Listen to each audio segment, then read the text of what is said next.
Welcome. David St. John's poetry braves the broken glass and hooks in the topics of love and faith, once the givens of poetry. His project is to bear witness to the human predicament and to account honestly for his own responses. This makes him an enormously sophisticated observer of passion and of beauty. Whatever storm he finds himself in, he insists on retaining the critical eye of the witness. David St. John has received the Academy Award from the American Academy of Arts and Letters and the O.B. Hardison Jr. Poetry Prize. His book, Study for the World's Body, New and Selected Poems, was a finalist for the National Book Award. Robert Hass, who's in Iowa today, has written of this collection, "It is go for broke gorgeous. It's made of sentences, full, almost past ripeness, of a floating, sometimes painful, sometimes wistful, intense, dark, and silvery eroticism that feels as if it comes out of some cross between late 19th century symbolist lushness, vague and specific at once, and the kind of 60s and 70s European film that talked about eroticism with a wistfulness so intense that it seemed experience and the melancholy recollection of experience were the same thing." David St. John's recent books include Prism from Arctos Press. That's a collaboration with the photographer Lance Patigian.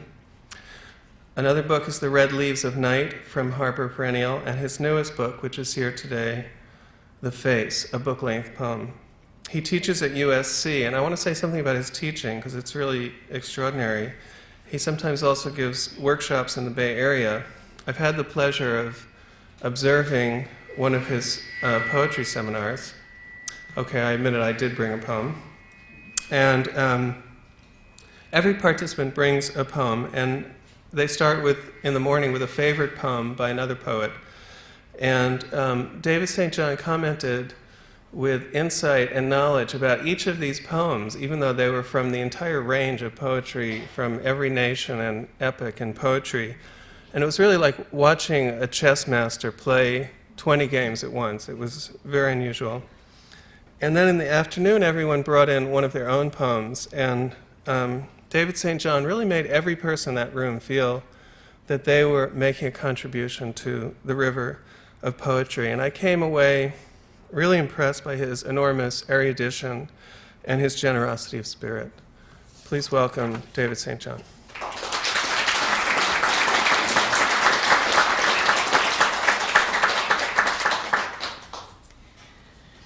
Zach, thank you so much for that really sweet introduction. And I actually happen to feel very strongly something that Zach just mentioned, and that's that my life has been made richer by all of the writers who I've known, the young writers, the older writers, all of the poets who I've encountered over these years. I really believe all do contribute to this river of poetry. And I think that it's important to remember sometimes we get enormously frustrated. And you know, there's so many poets who I know in this room, and I'm sure so many poets here who I will know in about an hour. And I think that you have to remember, however difficult, whatever the frustrations, that it's important that you write for the language. And you remember when you look at the poets around you in any community to make the distinction between those poets who have real ambitions for their work and those poets who simply have ambitions for themselves. And you know which ones to read.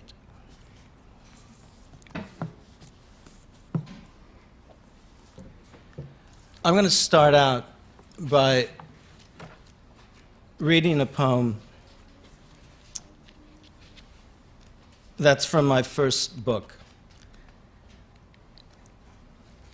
It's an important poem for me because it's an elegy for my grandmother, a woman who was the fiercest intelligence I've ever known. And her name was Vivian St. John, and as epigraph, her name and dates are given, 1891, 1974. What she loved most in the world was her 2 acres that she had landscaped of garden. And of that garden, she had these extraordinary iris beds.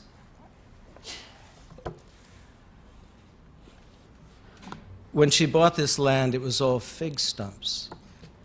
And I said to her once, "Oh, well, how'd you get rid of all the fig stumps? Did you have somebody come and, pull them out with a truck?"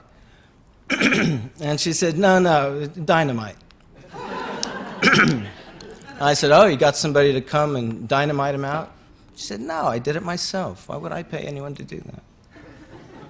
Formidable. And my grandfather, her husband,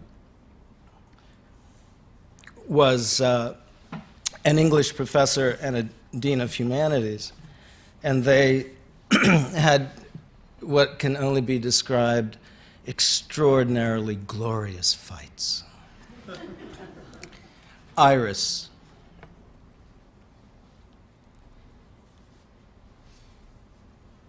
There is a train inside this iris. You think I'm crazy and like to say boyish and outrageous things. No, there is a train inside this iris. It's a child's finger, bearded in black banners, a single window like a child's nail, a darkened porthole lit by the white, angular face of an old woman, or perhaps the boy beside her in the stuffy, hot compartment. Her hair is silver and sweeps back off her forehead onto her cold and bruised shoulders.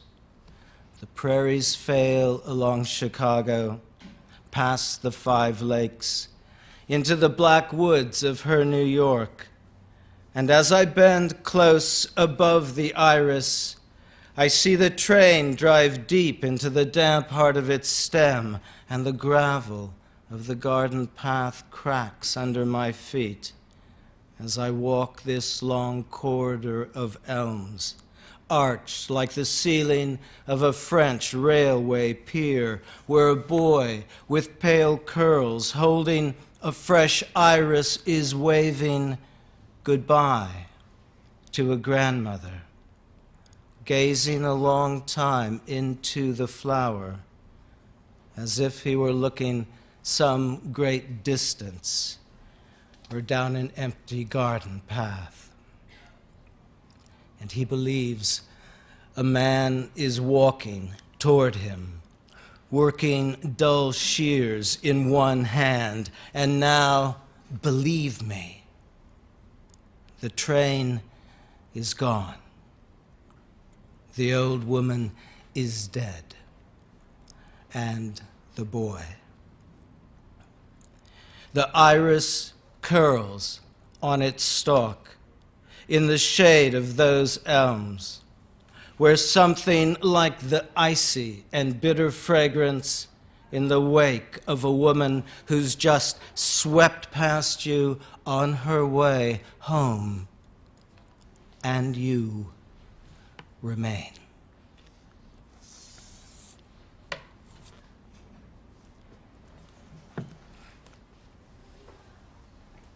So,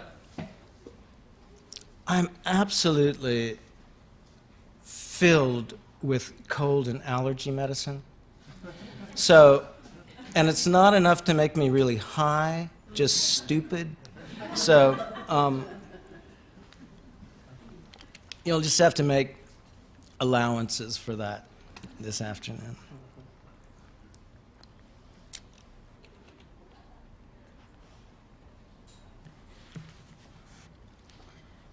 This is a poem from this book, The Red Leaves of Night.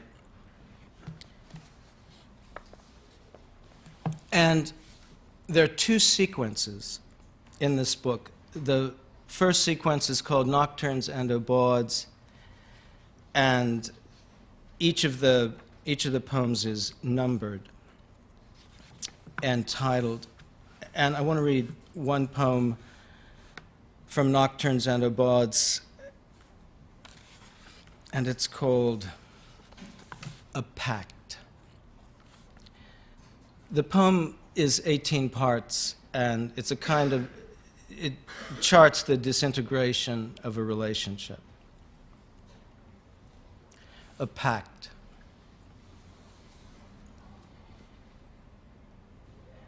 It's not so hard to love a ghost as some friends might try to tell you.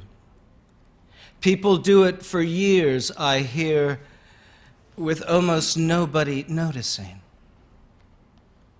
One night, I held a silver gun to my head, just to imagine myself as the ghost to be. Nobody special, just myself only. You know, so pale and thin you could see right through me, just like a thistle. Figure it out. I'm here, but I'm not. That's what happened to me the evening you said you'd be happier if I were dead. So I said, I'm sorry. I'm here. I'm not. Sooner or later, a man simply burns the toast. It's not so hard to leave you as it seems, old ghost.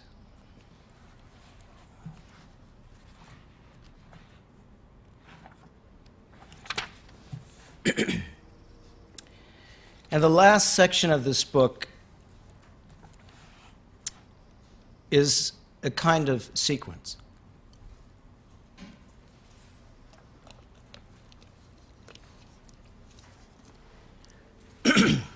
And this poem is called Red Wheat, Montana.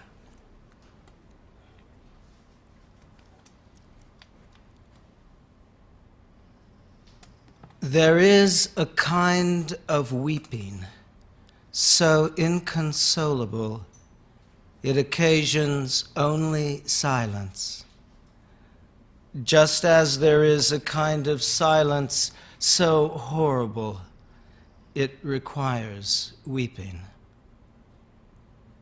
Naked at the tall bedroom mirror, she had shorn in piles the magnificent red hair I had always loved, the blanket of curls I would pull over my body at night, a ragged field of red wheat clipped and bundled at harvest. And as I stood in the doorway, she turned and said, next week. They said next week the treatments will commence. And in that pause, I saw the sneer of a smile begin as she said, but today, you and I will go and introduce ourselves at Madame Recamier's modern house of wigs.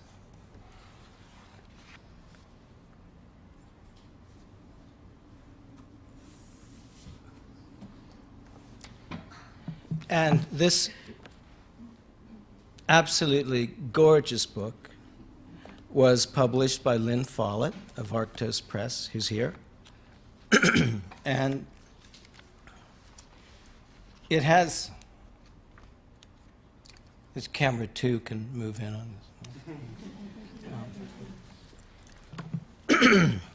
on this. These fabulous photographs, and by an old friend who is a poet in Fresno, who studied with me with Philip Levine.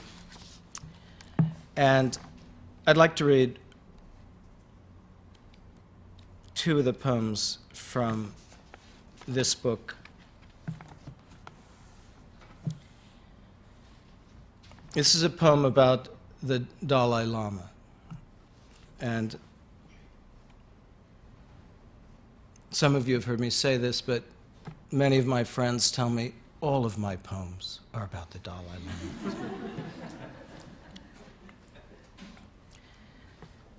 Saffron.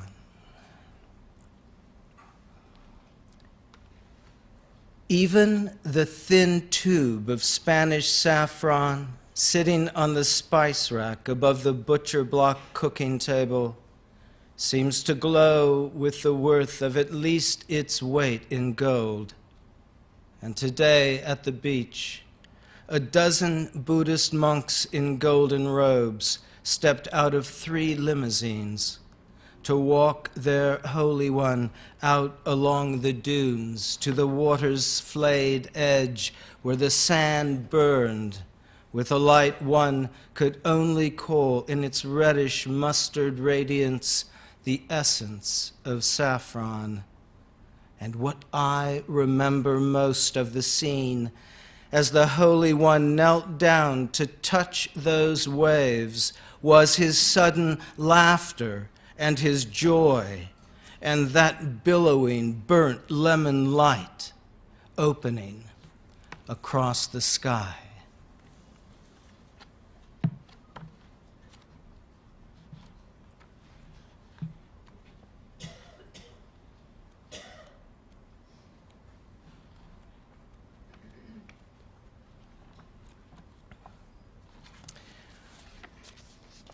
I spent the year 1984-85 in Rome. And my friend Chip Sullivan, who teaches landscape architecture here, was there at the same time. And he is the greatest pool player I've ever seen. So watch out. It's a warning. And this is a poem from Rome. It's called Bumblebee. I should say about Prism that, I know some of you know this, all of the poems have a particular color that they spring from.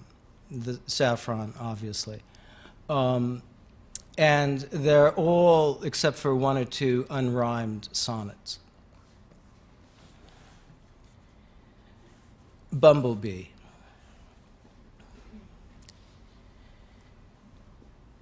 It was such a 50s kind of thing. The astonishing sport coat at the back of the drop-dead expensive Roman men's store I'd passed by almost every day just off the Corso. And sure enough, it was exactly my size.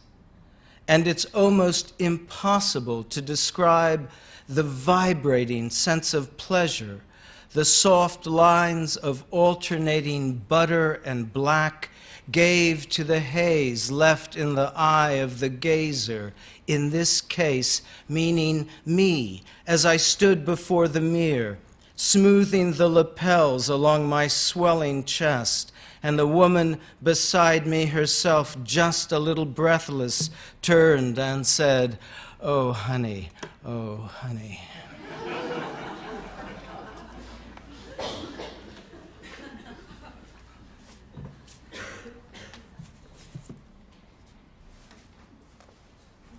What I'd like to do is read some poems from this new book, The Face, which just actually came out last week.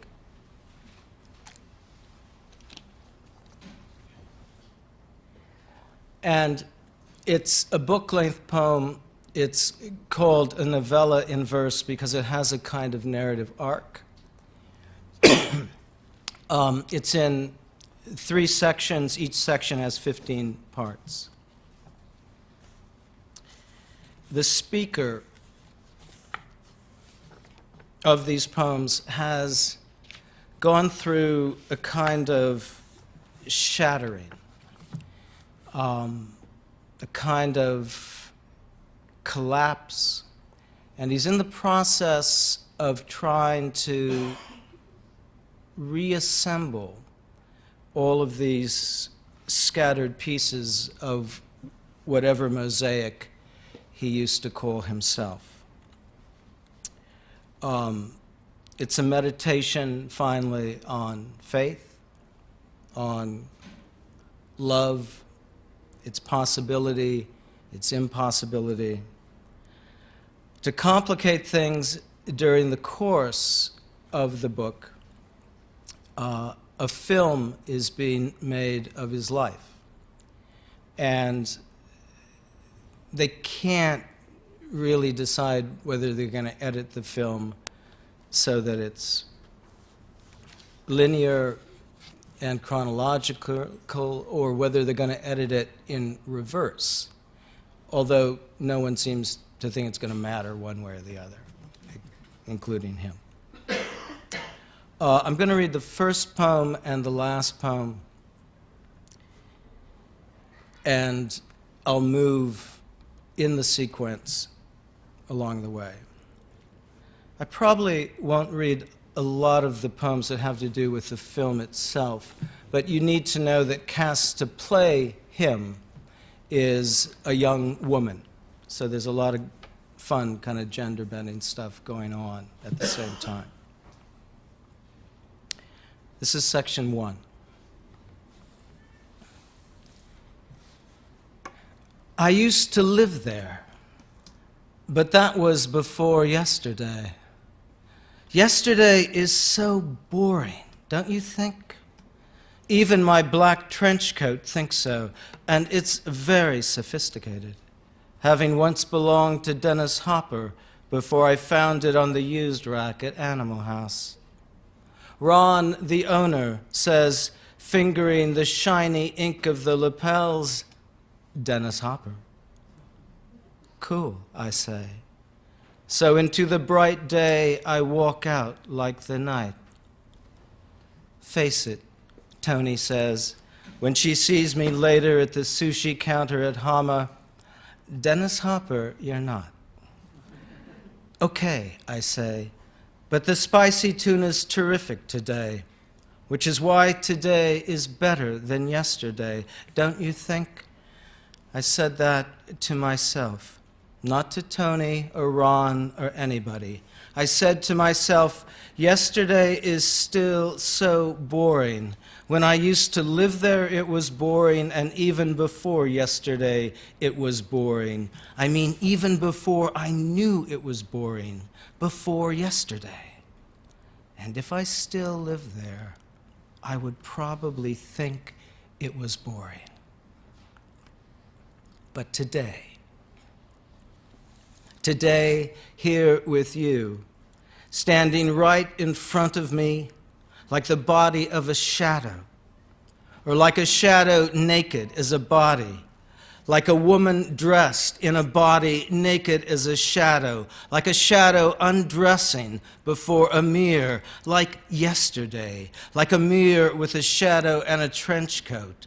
Well, here, today, as we both undo the loose belts of our shadows, our trench coats, our bodies, here with you, it's really never boring. Not today, no, not even before yesterday.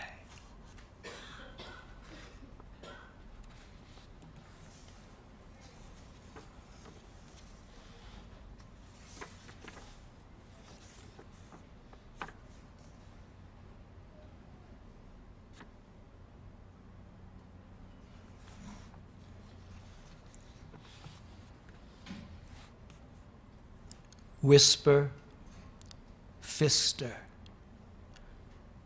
Call out the cold from the body.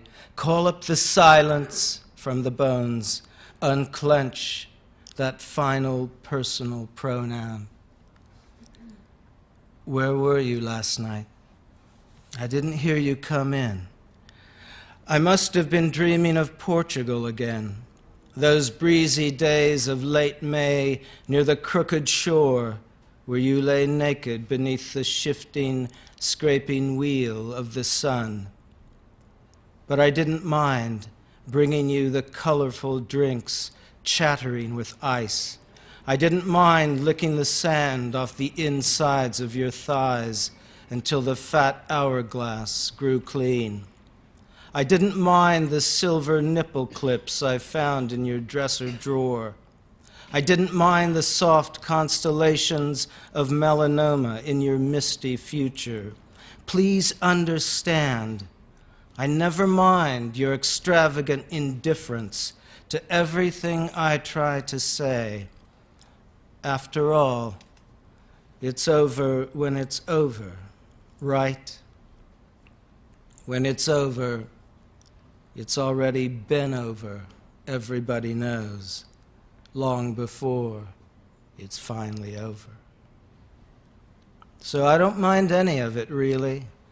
I don't even mind your silence, your well-honed, inevitable, and impersonal pronoun silence of departure, nor all of that listening I've wasted. I don't mind any of it, not even those years I've wasted like silence, love. Wasted. Over, not over, you.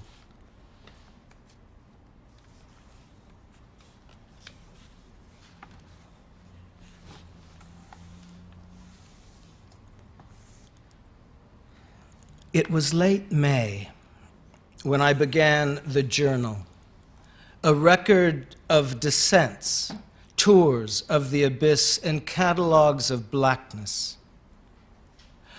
One morning I woke, having dreamt I was the vehicle of aliens, no joke, a stiff robotic self, impeccably designed to go out into our world and hunt other people.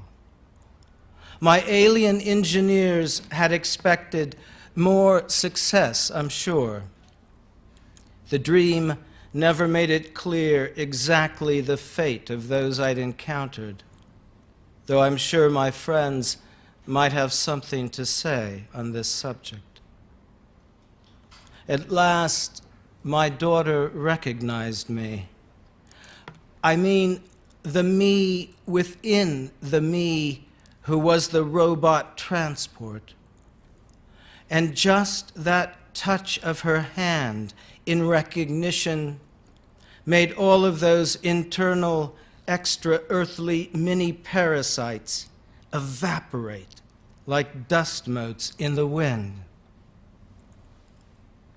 Thanks, I said out loud as I woke to the blaze of sunlight in the bedroom. You're welcome, she said, just there at the bedside, her hand on my head, for God only knows how long.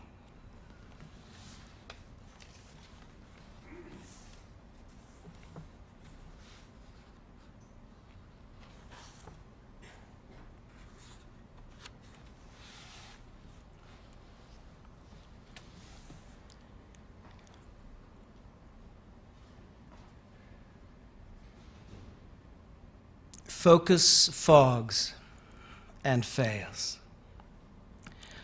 I had come, it seemed, to the end of my life.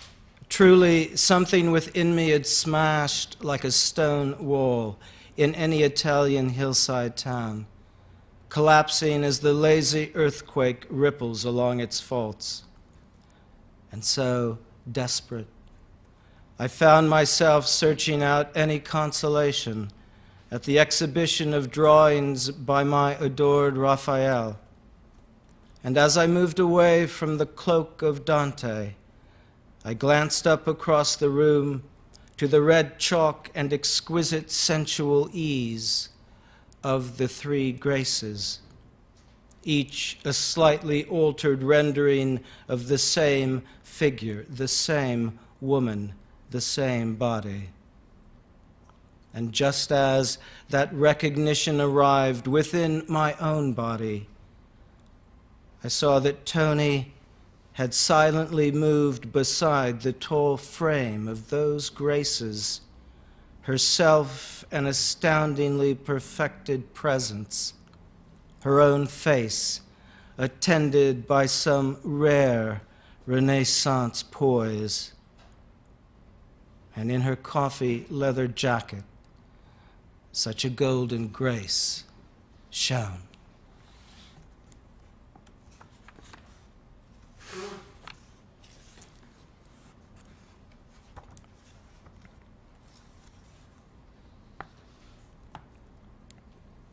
That's the last poem in the first part. I'm just going to read one poem from the center section and then a couple from the final section. The voice, a woman's, says, "You self-absorbed prick." And I swear, every man in the place looks up, assuming in a heartbeat, and probably not without reason, that he's the one, and I include myself here, that this bullet is clearly meant for. But then we can see her, because she stands up beside the table, looking down at him the way a gargoyle surveys the filth below. And then, of course, we notice him, wickedly handsome, beautiful, really, late 40s with jet black dyed hair slicked back. And though, of course, it's unfair, you hear the whole restaurant decide together, all at once, well, she's probably got a point. He's pure Eurotrash. Your standard Rodeo Drive chauffeur come gigolo, come male model, all grown up and burnt out. And it's hard not to feel just a little sorry for him as she raises her steak knife to her shoulder and buries it in the back of his left hand, flattened, now pinned against the starched white linen tablecloth. She looks at the knife and slumps into her chair. He looks over at her with what seems enormous tenderness. And it's easy to believe, in fact, that we've got it all wrong. As the waiter comes over with an ice pack and the first aid kit, as the several doctors in the house compete with their cell phones and advice, as the lake of blood deliberately advances toward her, well, looking at the two of them, looking at each other, it's hard not to admit they must be in love. I mean, really, really in love.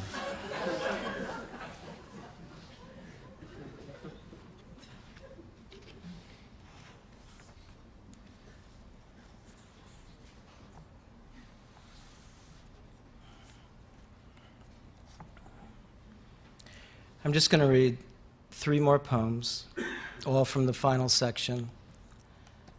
But don't get your hopes up, because one of them's really long.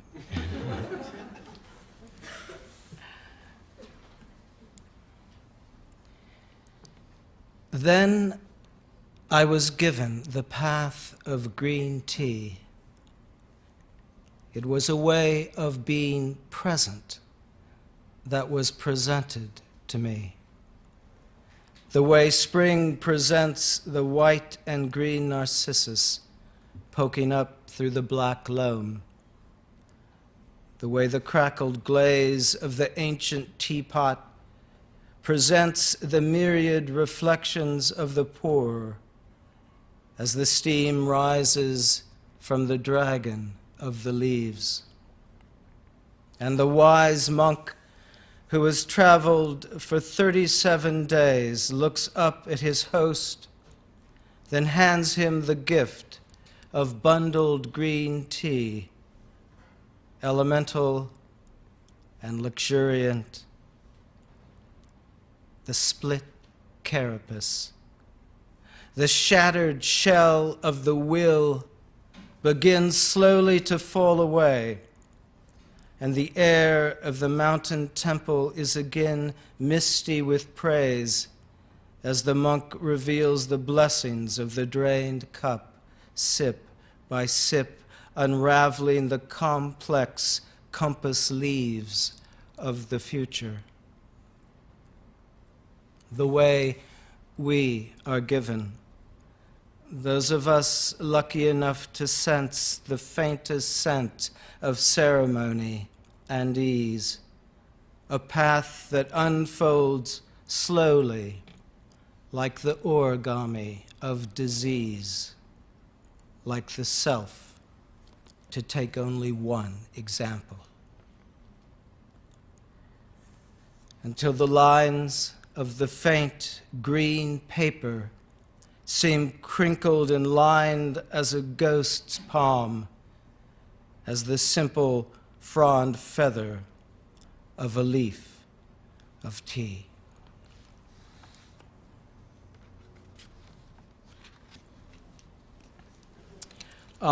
This next poem, in fact, is set in San Francisco.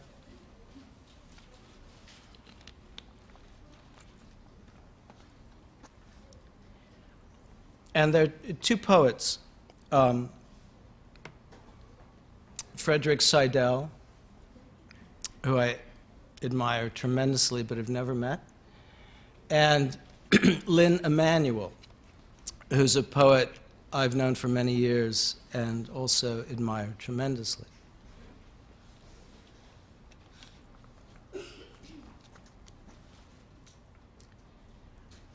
And they both have parts in this poem.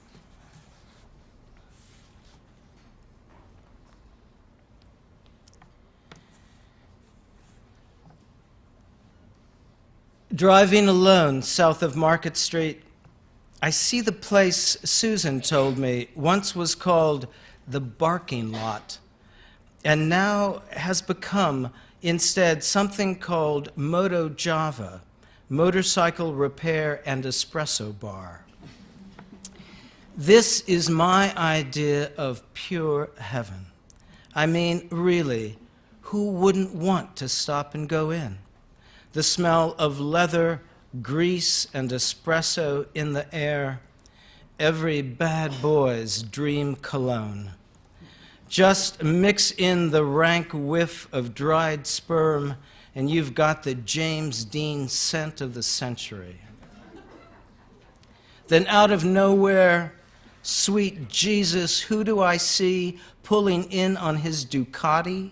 But one of my fave poets, Frederick Seidel, helmetless in California, hair perfect, gleaming in his handmade Italian suit, gleaming, in fact, every bit as elegantly as his bike. I can't hear what he's saying to the mechanic, but they're trading these quick Italian shrugs, you know, like, who the f*** except God really knows what's wrong with this bike? Then Seidel drifts off toward the espresso bar and orders a macchiato with an extra shot and a splash of hazelnut. Hazelnut. So I go right up and say, man, I'd have never guessed you were a hazelnut kind of guy. And he looks at me like I'm about to dunk a dog turd in his Java and points over to the door where a chauffeur has just stepped in, blonde hair stuffed up underneath his cap, just like the guy in The Conformist. And Seidel says, it's for her. I'd never drink anything with those bullshit flavors. And just then the barista slides him a pure doppio espresso with a slim silver pitcher of steamed milk on the side. Her? I ask, looking back at the chauffeur, who slowly takes off her cap and shakes out her blonde hair. And Jesus be God, it's Sharon Stone. And I say, Sharon, what are you doing here? The last time I saw you at Chinois, you told me you were moving to Gstaad. Then, please be the angels, she rips off her blonde wig, and standing there in chauffeur stone drag, just laughing her ass off, is my old friend Lynn Emanuel, saying, "You see, when you step into the movie of your own poems, anyone can enter." So Seidel knocks back his doppio and sneers at us with some approximation of approval and contempt. "You two sentimental ass," he says, walking over to his newly tuned Ducati. "You'd better learn to hate the company of poets. The real ones," he adds, slowly climbing on and firing up the Ducati, looking for all the world like somebody being lit and filmed by Antonioni. "All the real ones," he says, "still ride alone."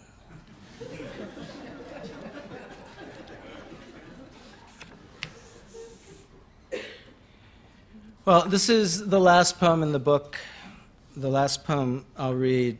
I want to thank Zach so much for inviting me to come and be part of this wonderful series. And I know so many people here, and there's so many fabulous, fabulous poets here. And it's great to see my old friends Barry and Laurie Goldenson, who are here living in Berkeley for the spring, both fabulous, fabulous poets. I could do my Ed Sullivan thing, but I don't have time. This is section 45, and it takes place at the premiere of the movie of the speaker's life.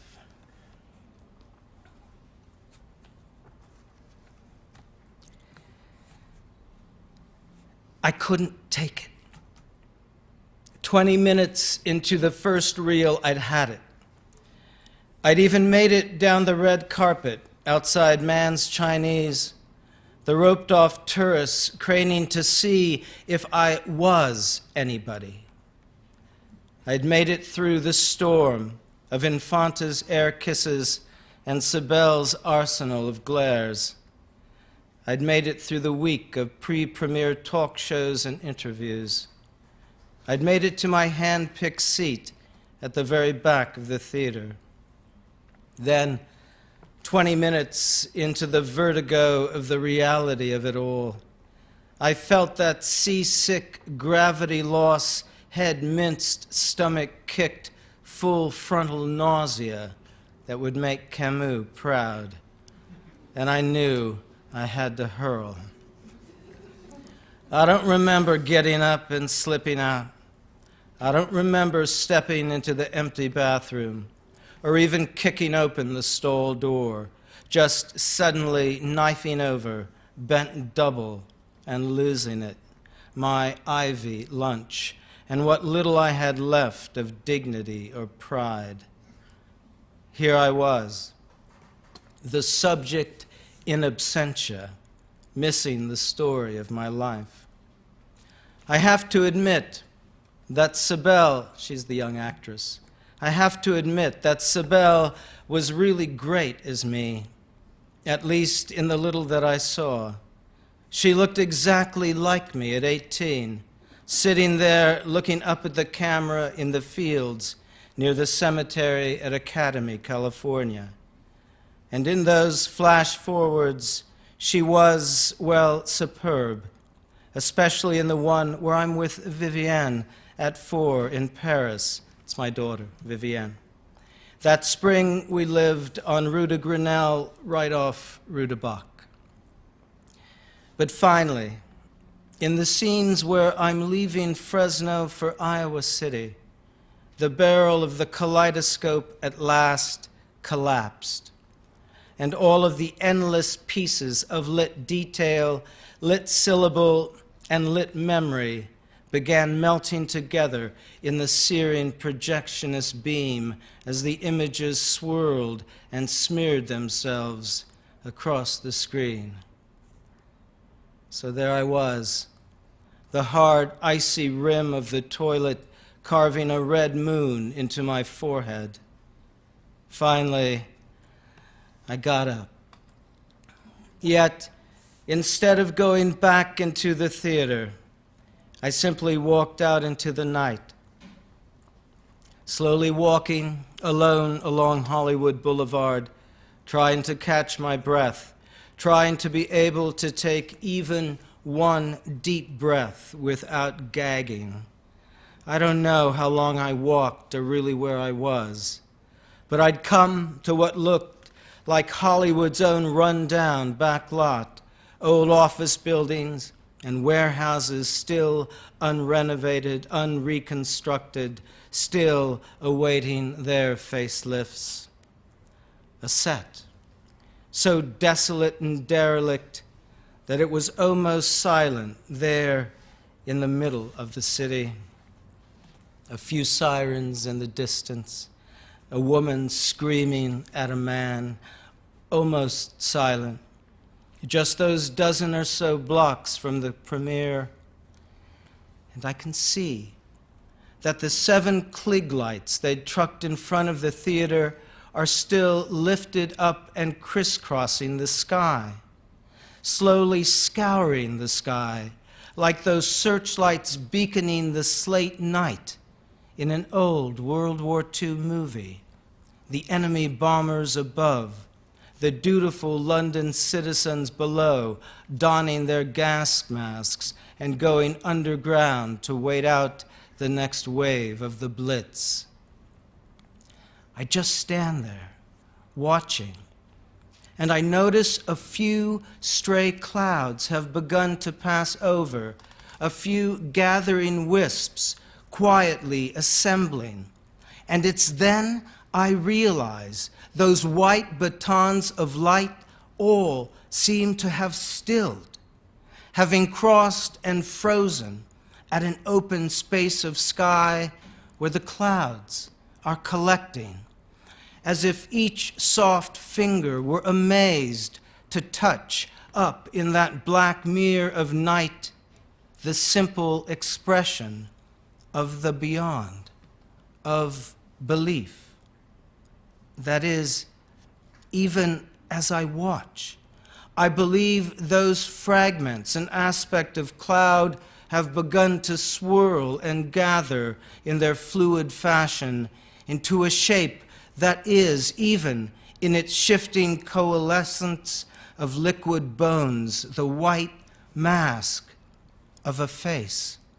A wispy skull at first, then fleshed, it seems, by more and more accruing clouds, until the puffed lips purse with starlight, and the deep sockets grow pupilled by yet even deeper apertures of black.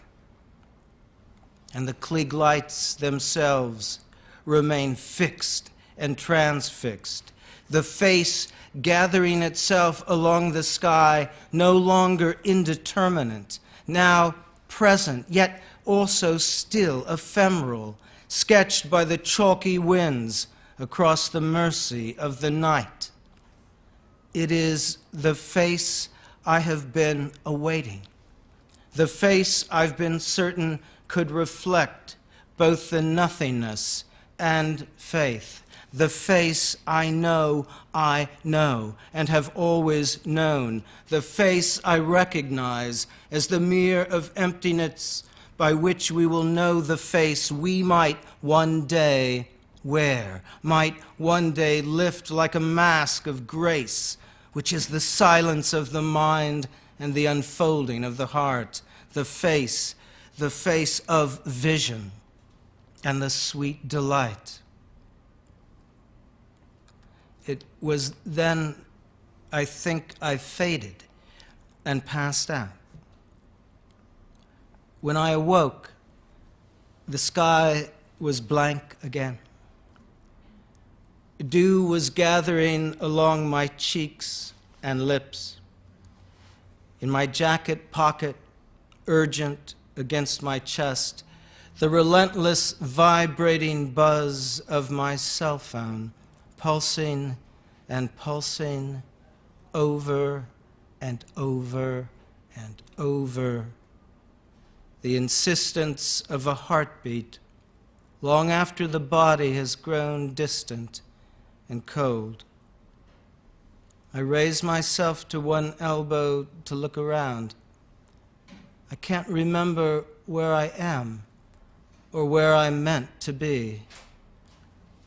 All I know is this simple, final fact. I believe you are calling me. Thank you.